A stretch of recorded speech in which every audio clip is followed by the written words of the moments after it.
सभी सुनने वालों को डॉक्टर रजनी रमन झा, सह आचार्य संस्कृत विभाग, राजकीय महानंद सुदर्शन कन्या महाविद्यालय बीकानेर का नमस्कार स्वीकार हो।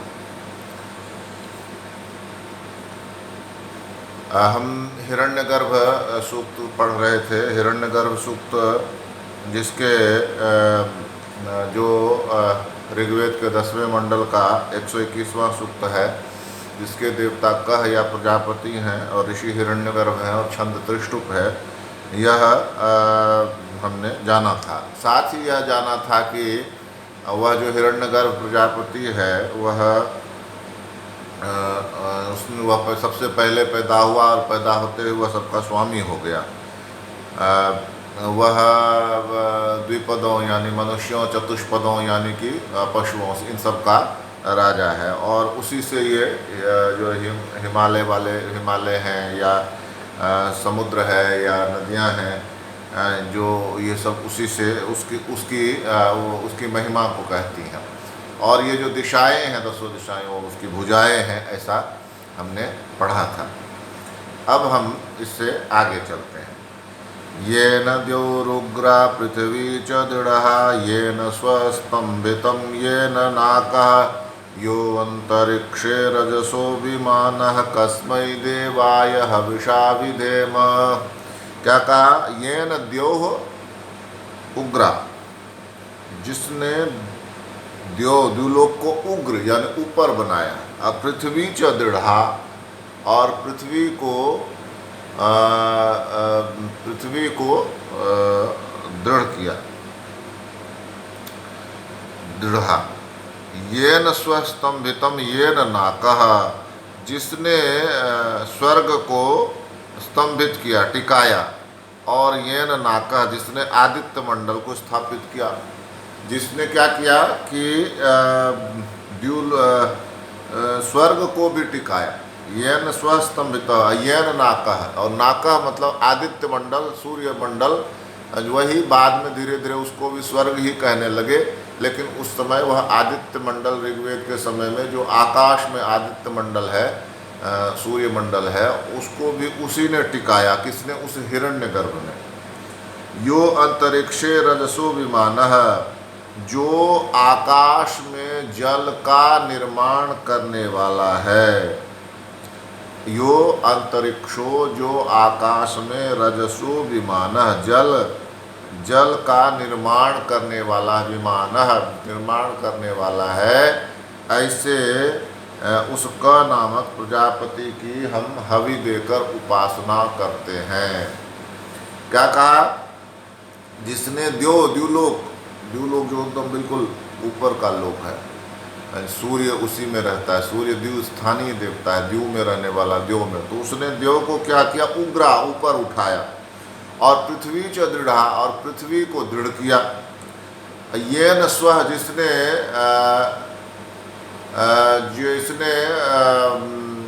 स्वः मतलब स्वर्ग को, ये न स्वस्तंभितम, स्वर्ग को टिकाया। और ये न नाका, जिसने आदित्य मंडल को, ऊपर द्युलोक का जो मंडल है, उसको भी उसने ही टिकाया। और अंतरिक्ष बताया गया था, आपको बार बार बताया जाता है कि जो द्युमंडल है और जो पृथ्वी है, इसके बीच का हिस्सा जिसमें हवा चलती है, वो जो है वह अंतरिक्ष है। तो उस अंतरिक्ष में जल का निर्माण किया उसने। अब देखिए, बड़ी विचित्र बात है कि जल तो पृथ्वी पर है, तो अंतरिक्ष में जल कहाँ है? ना, अंतरिक्ष में जल, बादल क्या है? वो अंतरिक्ष में जल ही तो है।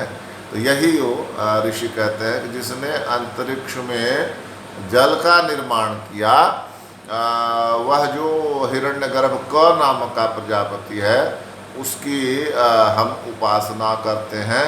और उपासना कैसे करते हैं? तो उसको हवि देते हैं, यज्ञ करते हैं उसके लिए, और उस यज्ञ में उसके नाम की हवि देते हैं। तो यही हो गया कि उसकी हवि देते हैं। यम क्रंदसी अवसा तस्तभाने अभ्य क्षेताम मनसा रेजमाने, यत्रादिसूर उदितो विभाति, कस्मै देवाय हविषा विधेम।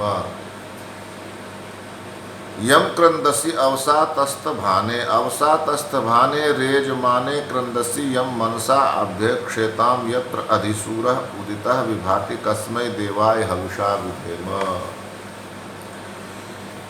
जो प्रजापति द्वारा स्थिर किए गए हुए अवसा तस्त भाने, रक्षा करने के हेतु दीप्ति से चमकते हुए शब्द करते हुए द्युलोक और पृथ्वी लोक जिस प्रजापति की महिमा को अपने मन से देखते हैं।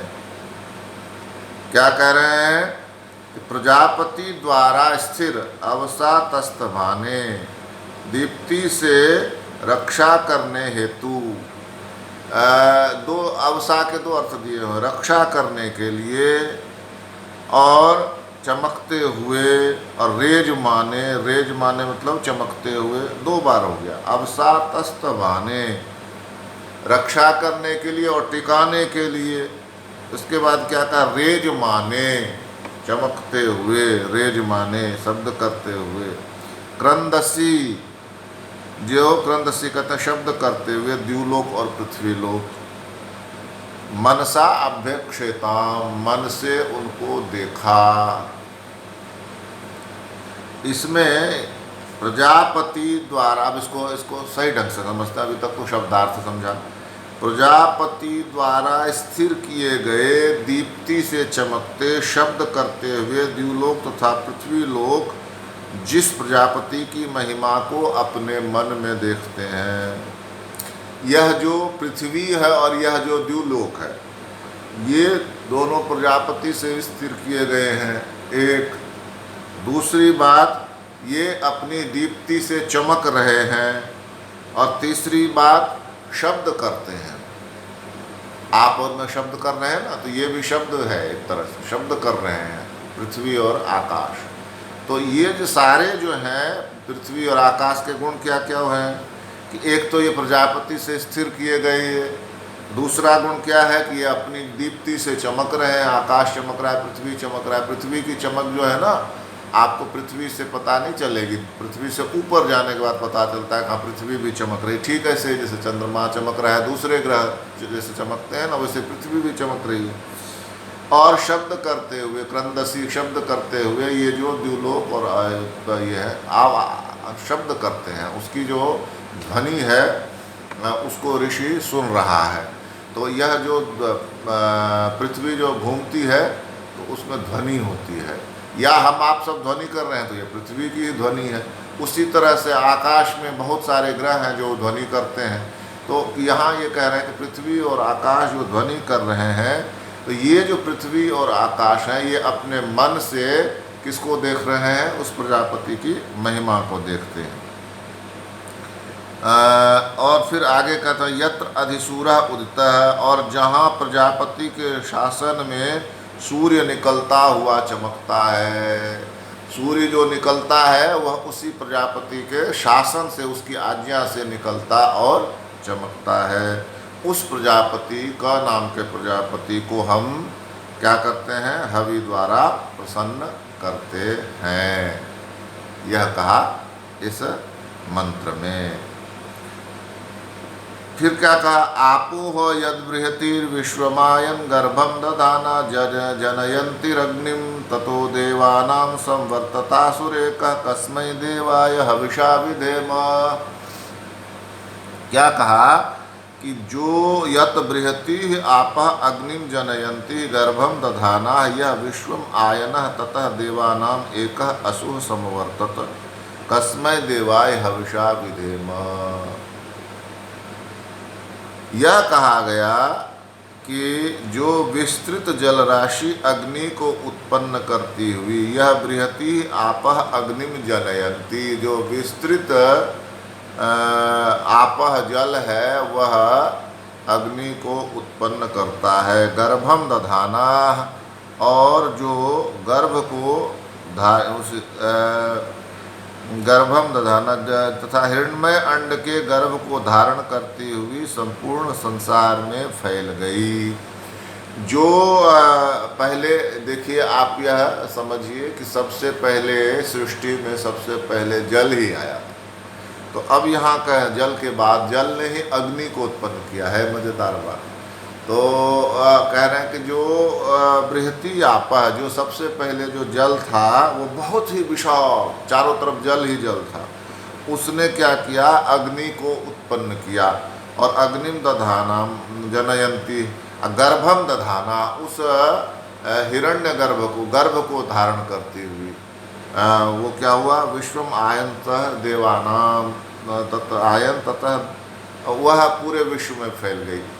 जल था और जल के अग्नि को पैदा किया और उस गर्भ को, हिरण्य गर्भ को दधाना, धारण करते हुए आयन उस पूरे विश्व में व्याप्त हो गई। तब क्या हुआ उसके बाद, उससे दैवी और मानसी सृष्टि में अद्वितीय प्राणवायु के रूप में हिरण्यगर्भ उत्पन्न हुआ। ततः देवानाम एक असु समवर्तत, तब फिर देवानाम मतलब एक जो दैवीय प्राण की उत्पत्ति हुई। पहले जल था, जल से अग्नि हुआ और वह जल समूचे विश्व में फैल गया। उसी जल से जो उसने, उस जल ने गर्भ धारण किया हुआ था, वो गर्भ क्या धारण किया हुआ था, तो कोई प्राणी, कोई जीव उत्पन्न होना था। तो अब कह रहे हैं कि उसी से एक दैवी प्राण उत्पन्न हुआ। दैवी प्राण कैसे उत्पन्न हुआ, दैवी क्या हुआ, जो प्राण उत्पन्न हुआ वह तो दैवी ही होगा ना। दैवी इसलिए होगा कि उसी से सब कुछ बनना है। जो प्राण उत्पन्न होगा उसी से मनुष्य बनने हैं, उसी से पशु पक्षी उत्पन्न होने हैं, सब कुछ उसी से होना है।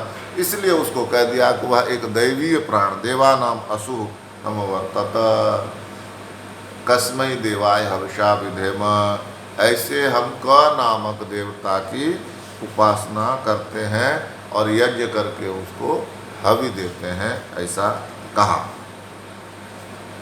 फिर क्या कहा, मेरे ख्याल से इसको हम आगे पढ़ेंगे। अभी हम इन तीनों मंत्रों को थोड़ा संक्षेप में दोहरा लेते हैं जो हमने पढ़ा।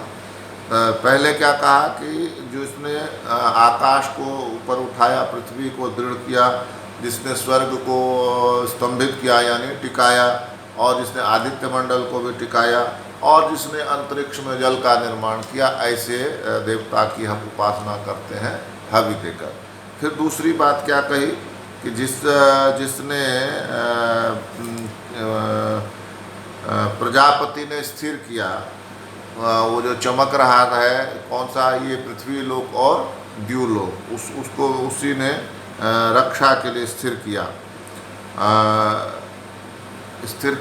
वो चमक रहा है और वो शब्द कर रहे हैं, दोनों द्युलोक और पृथ्वी लोक। ऐसे जो स्थिर किए गए हैं, जो चमक रहे हैं और जो शब्द कर रहे हैं, ये जो पृथ्वी और आकाश हैं, वे अपने भीतर उस प्रजापति की महिमा को देखते हैं और उस प्रजापति के शासन से, उस प्रजापति की आज्ञा से ही यह सूर्य उदित होता है।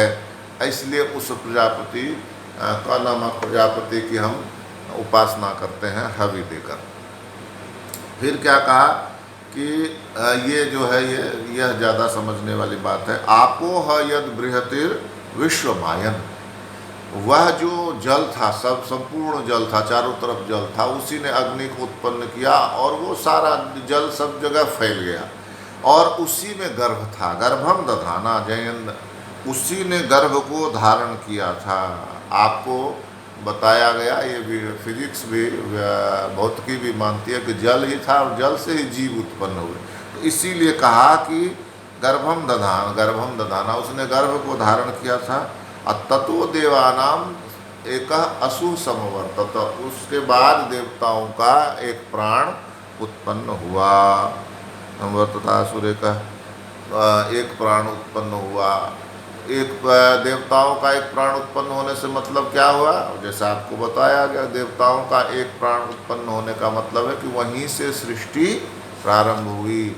मनुष्य, पशु, पक्षी, जीव जंतु सब उसी से बने, इसलिए उसको कहा कि वह एक दैवीय प्राण उत्पन्न हुआ, वहीं से सब शुरू हुए। तो ऐसे क नामक प्रजापति देवता की हम उपासना करते हैं।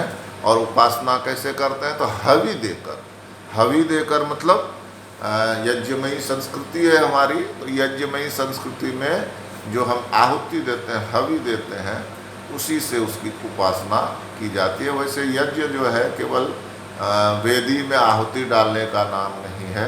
हम जितने कर्म कर रहे हैं सब यज्ञ ही। हम सांस ले रहे हैं तो वह भी एक यज्ञ ही चल रहा है हमारे भीतर। इसलिए हम हर का जो भी कार्य करते हैं सब यज्ञ है। यह हमारी संस्कृति में माना जाता रहा है। तो हम जो कुछ भी कर रहे हैं उसी हिरण्यगर्भ प्रजापति को समर्पित कर रहे हैं, ऐसा यहाँ भाव समझना चाहिए। इस तरह से हमने आज 3 मंत्रों का पारायण किया। शेष मंत्रों को हम आगे देखें। धन्यवाद।